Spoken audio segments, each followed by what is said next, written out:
സംസ്ഥാന സർക്കാരിന്റെ വികസന പ്രവർത്തനങ്ങളെ പിന്തുണച്ച ശശി തരൂരിന്റെ നിലപാടിൽ അതൃപ്തി പ്രകടിപ്പിച്ച് തിരുവഞ്ചൂർ രാധാകൃഷ്ണൻ. തരൂർ പാർട്ടിക്കൊപ്പം നിൽക്കണമായിരുന്നുവെന്ന് അദ്ദേഹം ചൂണ്ടിക്കാട്ടി. വിഷയത്തിൽ ഹൈക്കമാൻഡ് ഇടപെട്ടതോടെ ചർച്ച അവസാനിച്ചെന്നും തിരുവഞ്ചൂർ പറഞ്ഞു.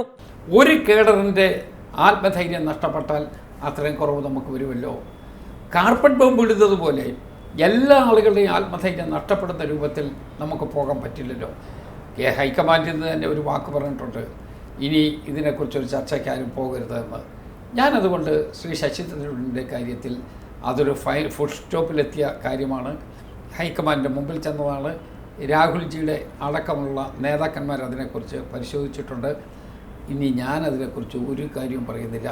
പക്ഷേ പാർട്ടിയെ സംബന്ധിച്ചുള്ള എൻ്റെ ഒരു ജനറൽ അസസ്മെൻറ്റ് ഞാൻ പറഞ്ഞു എന്ന്. വരുന്ന നിയമസഭാ തെരഞ്ഞെടുപ്പിൽ വലിയ ഭൂരിപക്ഷത്തിൽ അധികാരത്തിൽ വരുന്നതായിരിക്കണം ലക്ഷ്യം. നേതാക്കൾ കത്തുകളെഴുതി ജനങ്ങളുടെ ചീട്ട് കീറരുത്. നമ്മൾ ആര് കത്തെഴുതിയാലും ശരി, ചെല്ലുന്ന ഒരു സ്ഥലത്തല്ലേ, അതൊക്കെ അതിൻ്റേതായ മുറയ്ക്ക് വിൽക്കോട്ടെ. നമ്മളതിനെക്കുറിച്ചൊന്നും ആലോചിക്കേണ്ട കാര്യമില്ല. ഒന്നേ ഉള്ളൂ, നമ്മൾ കത്തെഴുതി കേരളത്തിലെ ജനങ്ങളുടെ ചീട്ട് കീറുന്ന രൂപത്തിലാവരുത്. കോൺഗ്രസ് നേതാക്കൾ എപ്പോഴും പ്രശ്നപരിഹാരത്തിന് ശ്രമിക്കാറുണ്ട്. ലീഗിന്റെ വിമർശനം എന്തുകൊണ്ടാണെന്നറിയില്ല. പ്രതിപക്ഷ നേതാവും സംസ്ഥാന പ്രസിഡന്റും തമ്മിൽ ചില വിഷയങ്ങളിൽ അഭിപ്രായ വ്യത്യാസം ഉണ്ടാകാറുണ്ട്. ചങ്ങലയ്ക്ക് ഭ്രാന്ത് പിടിച്ച അവസ്ഥയിലാണ് കേരള പോലീസ്. ആഭ്യന്തര വകുപ്പ് കൈകാര്യം ചെയ്യുന്ന മുഖ്യമന്ത്രി പുനർവിചിന്തനം നടത്തണം. ക്യാമ്പസുകളിൽ റാഗിംഗ് നടത്തുന്നവർക്കെതിരെ ശക്തമായ നടപടി സ്വീകരിക്കണം. പാവങ്ങളായിട്ടുള്ള ആളുകൾ, അവർക്ക് റെസിസ്റ്റ് ചെയ്ത് നിൽക്കാനുള്ള ധൈര്യവും ശക്തിയും ഇല്ല എന്നുള്ളത് കൊണ്ട് അവൻ്റെ പുറത്ത് കോമ്പസ് വെച്ച് കുത്തിവരച്ച് എന്തിനാ അവനെ വേദനിപ്പിക്കുന്നത്? അവനെ ഈ വിദ്യാഭ്യാസ സ്ഥാപനത്തിലേക്ക് പറഞ്ഞു വിട്ട രക്ഷകർത്താക്കളുടെ മനോഭാവം എന്തായിരിക്കും?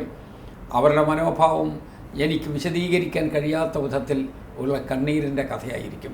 ഇവർക്കെന്ത് ഗുണം അതുകൊണ്ട് ഇവർക്ക് എന്തെങ്കിലും നേട്ടം ഉണ്ടാക്കാനുണ്ടോ? അപ്പോൾ ഒടും ക്രൂരത കാണിക്കുന്നത് ഹാബിച്വൽ ഒഫൻഡറായി നിൽക്കുന്ന വ്യക്തിയെ ഒരു വിദ്യാർത്ഥി സംഘടനയും ഒരു സംഘടനയും അംഗീകരിക്കരുത്. അവരെ ക്രിമിനലാക്കി തന്നെ കൈകാര്യം ചെയ്യണം. ആ ക്രിമിനലിസം കൺട്രോൾ ചെയ്യാൻ പറ്റില്ലെങ്കിൽ ആ സംഘടനയെ തന്നെ ക്രിമിനലായിട്ട് പ്രഖ്യാപിക്കാൻ തയ്യാറാണ്. നിയമസഭാ തെരഞ്ഞെടുപ്പിന് മുന്നോടിയായുള്ള ട്രയൽ റണ്ണായിരിക്കും തദ്ദേശ തെരഞ്ഞെടുപ്പ്. അതിന് പാർട്ടിയും മുന്നണിയും തയ്യാറാകണമെന്നും തിരുവഞ്ചൂർ പറഞ്ഞു. ക്യാമറാമാൻ പത്മകുമാറിനൊപ്പം രജീഷ് നരിക്കുനി, സി മലയാളം ന്യൂസ്, തിരുവനന്തപുരം. ഏറ്റവും പുതിയ വാർത്തകളും വിശേഷങ്ങളും വിരൽത്തുമ്പിലറിയാൻ സി മലയാളം ന്യൂസ് എല്ലാ ഡിജിറ്റൽ പ്ലാറ്റ്ഫോമുകളിലും ലഭ്യം.